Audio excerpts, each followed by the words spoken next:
요거 부가세 신고서 아직 못 받으셨나요? 그럼 부가세 신고가 끝난 건 아닙니다.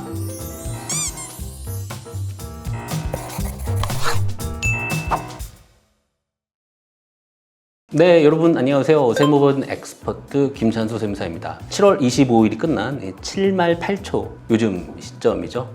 부가세 신고 잘 마무리하셨는지 모르겠습니다. 생각해보면 1월 달에도 부가세 신고했고 3월 달에 법인사업자는 법인세 신고했고 개인사업자는 또 5월 달, 성실사업자는 6월 달 종합부가세 신고했고 또 좀 괜찮으려고 하니까 7월 달에 25년 1기 부가세 신고 하면서 납부하고 숨 쉬어보니까 25년 반이 지나갔죠. 이쯤 되면 사업을 하는 게 세금을 납부를 위한 것이냐 라고 생각하실 수도 있습니다. 그만큼 상반기에 좀 세금 이벤트가 몰려 있어요. 그래서 7월달 부가세 신고까지 마치셨다면 이제 한 곱이 넘기셔도 됩니다만 부가세 신고 25년 1기 확정신고 1월부터 6월까지죠. 25년 매출의 거의 절반치가 잘 반영이 됐는지 여러분 신고서 보면서 한번 확인하는 시간 가져보도록 하겠습니다. 왜냐면 이게 부가세 신고가 끝났다고 해서 진짜 끝난 건 아니에요. 납부도 잘해야 되겠지만 일단 신고서 보시고 뭐가 잘못된 게 있다면 한번 수정할 시간이 있는 거기 때문에 꼭 받아서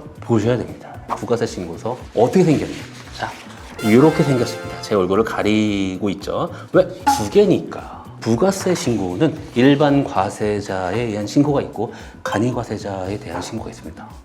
간이과세자는 1년에 한 번 하니까 1월 25일에 신고하는 거 아니에요? 또 물어보시는 분 계실 텐데 작년에 매출이 높으셔서 간이과세자가 아니게 되신 분들은 1월 달에 신고하시면서 그 정보가 국세청으로 갔고 아마 간이과세자가 일반 과세자로 변경되시는 분은 7월 25일날 신고를 하셨어야 됩니다. 자, 그래서 부가세 신고서를 보면서 내 부가세 신고서가 제대로 됐나를 한 번씩은 확인해 보는 시간인 거예요. 자, 그러면 이 부가세 신고서 보기 전에 부가지세를 어떻게 계산하는지 여러분 알고 계실 것 같지만 그래도 간단하게 복습 한번 하면서 들어가 보겠습니다. 일반 과세자는 그냥 단일 세율 당연히 10%죠. 10%의 매출세액과 내가 원재료를 부담한다거나 임차료를 낼 때 부가세를 더 부담하면서 매입을 하셨을 거잖아요. 매입세액 공제의 10% 차액으로 계산합니다. 그게 이제 부가치세로 여러분이 납부하시는 거예요. 간이과세자는 업종별로 부가율이 좀 다릅니다. 1.5에서 4% 이렇게 낮은 세율로 부과를 하는데요.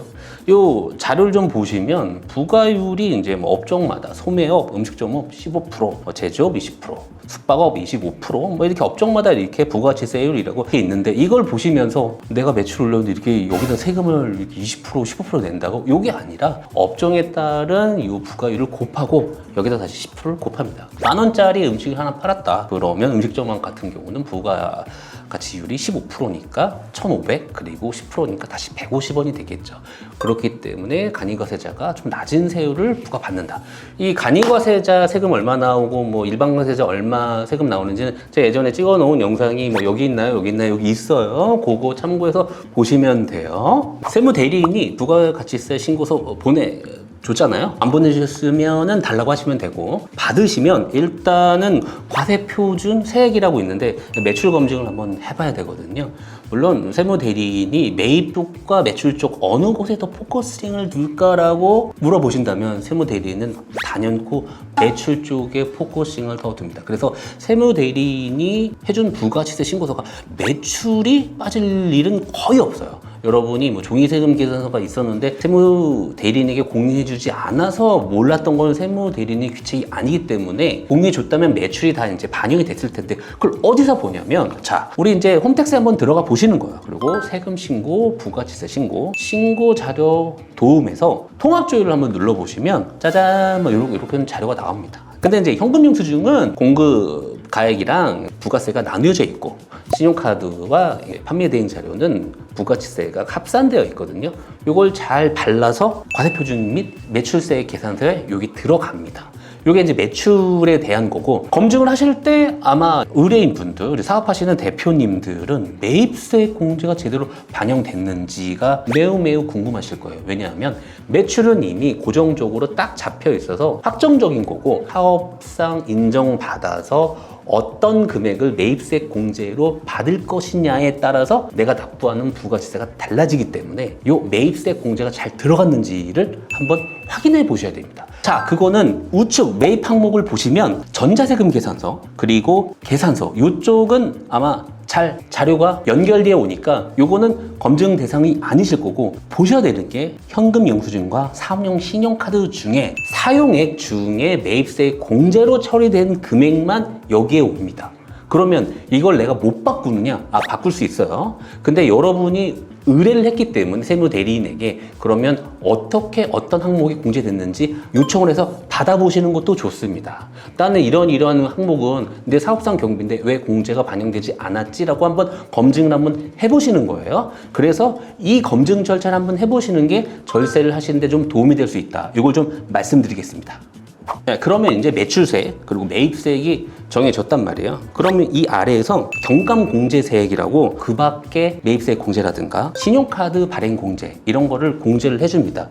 이거는 전산에서 알아서 반영을 했을 수도 있고 누락되는 경우는 거의 없지만 그래도 내가 신용카드 매출을 일으킴으로써 카드 수수료가 이 정도 나갔는데 어느 정도 경감을 해준다는 취지의 세액 공제니까 이것도 잘 들어가는지 한번 확인해 보시고 쭉쭉쭉 내려가 보시면 예정고지세액이 있어요. 요게 이제 부가세 신고를 할 때 몇 개월 전에 이거 뭐 고지서 달라서 냈는데 왜 또 부가세를 또 신고하고 있냐, 이거 세금을 너무 많이 걷어가는 게 아니냐. 이게 4월달 이벤트거든요. 그리고 5월달에 종합소득세 냈잖아요. 그러니까 대표님 머릿속에는 거의 매달 세금을 냈다는 이벤트가 머릿속에 있는 거예요. 그리고 3개월 전에 이거 부가세 예정고지 세금 냈는데 또 신고하냐라고 광분을 하셨던 포인트가 이 예정고지세액이거든요. 이건 이미 낸 세금이기 때문에 가령 이번에 세금이 100만 원이 납부세액이 될 거다. 그럼 예정고지세액이 50만 원 있다면 이번 7월 달에는 50만 원만 내신 거겠죠. 예정고지세액을 누락하는 경우도 종종 있다 보니까 그거를 기억을 한번 돌려서 이게 반영됐는지 확인을 해보시면 됩니다. 대부분 납부우신 분들이 많기 때문에 납부이다면 그냥 납부하시면 되는 거고, 그리고 내가 뭐 환급이 있다 그러면 환급 계좌 신고가 제대로 은행과 계좌번호가 기재되어 있는지 한번 꼼꼼하게 확인을 해보시면 됩니다. 중간연합을 몇 달 전에 했는데 중간연합이 의미가 없는 것 같습니다. 법인 사업자들은 1기 예정신고, 확정신고, 그리고 2기 예정신고, 확정신고, 그래서 분기마다 이렇게 부가세 신고를 하거든요. 근데 이제 개인 사업자 같은 경우는 1기 확정, 2기 확정 6개월마다 한단 말이에요. 근데 매출 높으신 분은 6개월마다 한 방에 납부부가세가 많이 나가다 보니까 과세관청이 이렇게 얘기하는 거예요. 한 번에 많이 내니까 힘들지, 보니까 바로 몇 개월 전에 1,000만 원 냈더라. 딱 반쪽에서 500만 원 먼저 내놓으면 먼저 납부를 하면 다음에 네가 1,000만 원을 낼 때 1,000만 원이 아닌 500만 원만 낼 수 있으니 너한테도 좋지 않을까? 자금 이렇게 흐름상 뭐 그런 컨셉이에요. 그리고 과세관청은 먼저 세금을 징수하면서 쓸 수 있잖아요. 세원 조달을 좀 용이하게 할 수 있고 뭐 그런 것 때문에 만들어 놓은 건데, 대표님들은 일단 3개월마다 세금을 내다 보니까 그게 이제 조금 불편하다, 그런 행위가. 근데 그렇게 안 하고 6개월마다 많은 또 세금을 내게 되면 그게 오히려 또 좀 더 불편할 수도 있습니다. 한 번에 많이 나가게 되니까. 부가세 공제 막 더 해달라고 하니까 네네. 위험하다고 해서 막 안 해주더라고요. 부가세는 매입을 좀 더 잡을 수 없는 건가요? 업무를 의뢰하시는 대표님들이 하시는 말씀 중에 세무대리를 저희 쪽으로만 이전했다고 싶으면 전기에는 300 정도를 냈는데 지금 매출이랑 매입자료도 비슷하거든요. 근데 이번에는 한 100만 원이 더 줄은 것 같아요. 매입자료는 똑같은데 그게 어떤 의미냐? 영상 초기에도 말씀드렸을 거예요. 세무대리인이 관심을 가지는 포인트는 매출세액 쪽이다. 거기서 내 차이가 하나라도 있으면 신고서가 안 들어가기도 하거니와 매출 누락으로 신고한 거기 때문에 리스크가 상당히 높거든요. 하지만 의뢰인들은 납부부가세를 내는 입장에서 세금을 조금이라도 줄이면서 내고 싶다는 거잖아요. 그때는 매입세 공제를 더 반영을 하는 거거든요. 어디는 국세청에서 정한 대로 하는 데가 있는 반면 어디는 사업의 성격과 실질에 맞게 매입세 공제를 올바르게 반영하는 곳도 있습니다. 그러다 보면은 똑같은 매출과 매입이었는데도 불구하고 실제로 납부하는 부가가치세는 조금 차이질 수 있다. 아마 그래서 매입을 좀 더 늘릴 수 있지 않냐, 뭐 그런 말씀이신 것 같은데 불가능한 건 아닙니다.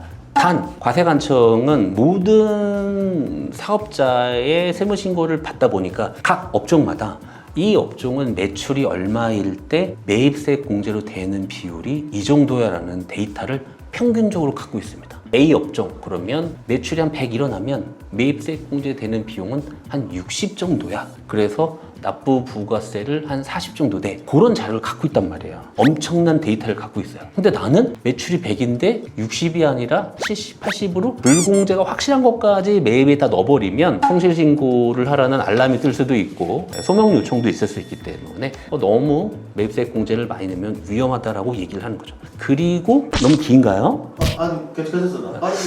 그런 걸 조금 잘 조절하면서 신고하시는 게 절세로 가는 지름길이다라고 말씀드릴 수 있겠습니다. 여러분 영상 끝까지 보시느라 고생이 많으셨어요. 7월 25일 1기 확정 부가세까지 냈다면 상반기 세금 이벤트는 거의 종료됐고 납부까지 하셨다면 여러분 정말 그래도 어려운 환경 속에서 사업을 잘 이끌어 나가고 계신 겁니다.